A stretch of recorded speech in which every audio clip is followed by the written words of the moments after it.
Okay, real quick, some exponent properties. The first one here we have the same base and they're multiplied, you can add the exponents. So an easy example would be 3 squared times 3, and that would be an understood 1. So that'd be 3 to the 2 plus 1, which will turn into 3 cubed, which is 27. Okay, so for here, this one, z squared times z cubed, same base. So you add the exponents. So that'd be z to the 2 plus 3, which is going to be z to the 5th. Okay, and here for the same base 3, you look at the exponents and you add them. So pretty simple. X plus y. There we go. For the next one, same base and they're divided, you subtract the exponents. So for example, if I had 2 cubed divided by 2, which would be an understood 1 again, right? That would be 2 to the 3 minus 1, which would be 2 squared. So we can write that as 4. And so here for the same base of y, 3 and 2, so it'd be y to the 3 minus 2, which would just be y to the 1, or just y, right? And then here, same base of 3, we subtract the exponents. So this will be 3 to the 2x minus y. And we can make more problems with this one, but we're just going to stop here for now.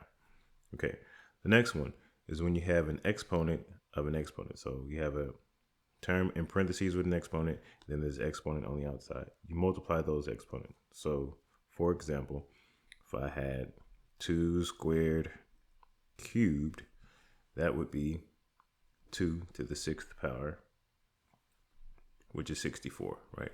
Now I can also say this is 4 cubed, or I could say it's 2 cubed squared, right? So this one is also x to the n to the m, right? So I could write this as 2 cubed squared, which is 8 squared, which is also 64, right? So it's just a way to play with the exponents to change into whatever you need to. So if you're like, I don't know what 4 cubed is, well, you can switch it and say, okay, I know that it's 2 squared cubed, or 2 cubed squared. I know what 8 squared is. Well, I know 2 cubed is 8, so there. So t squared cubed will be t 2 times 3, which would be t to the 6th. And the same thing here, right? So 5 to the x squared will be 5 to the 2x. Or if we use this rule where we just switch them, it will end up being 5 squared x, which is 25x. So sometimes your answer choice may look like this, or it may look like this one. So just know that there's multiple ways of writing that one.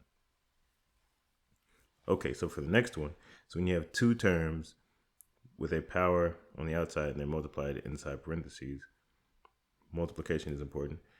You can distribute that power to both of them. So for example, if I have 2 times x, multiplication, squared, you can rewrite that as 2 squared times x squared, which is going to end up being 4x squared. Okay.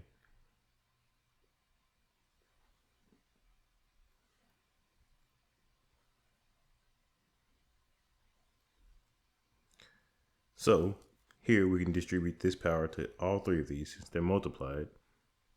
So it would be 3 squared times x squared times y squared, which would be 9x squared y squared. Okay. Now for this one, there's a rule that comes from these two that I don't have written down, but we're going to add it anyway. So I would say if I was going to look at f, it would be x divided by y to the p would be x to the p divided by y to the p. So we can use that here.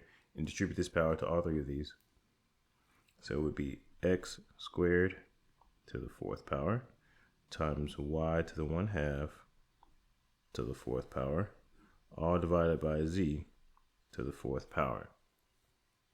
Now we can use property C. We can use property C and multiply these, right? So that would end up being x to the 8th, and then 1/2 times 4, or 4 divided by 2, would be y squared, and then there's a z to the 4. Okay. For this last one, just if you have a negative exponent, you can rewrite it as the positive exponent in the bottom of the fraction with the coefficient in front. So here the coefficient is 1 to be 1. So for example, if I had 2 to the negative 2, I can rewrite that as 2 is 1 over 2 squared, which will be 1/4. So this one here just be 1 over x squared. Okay, so for this last one, there's a couple of ways you can do it. One way would be to make this one positive first by doing the inverse of this thing. So saying this is equal to x squared z cubed to the negative 2 power. And then we use this rule to say this is 1 over x squared z cubed squared. And then we use D and C to say this is 1 over x to the 4th z to the 6th power. Okay, so another way you could do this one is by saying multiplying this in first, right?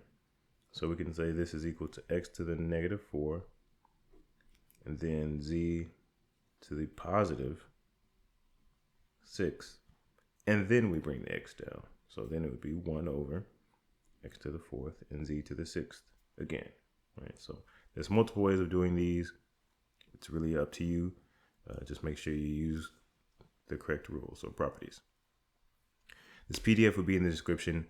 There will be a video with similar questions or more difficult questions over these properties, and like and subscribe for more content like this. Thank you.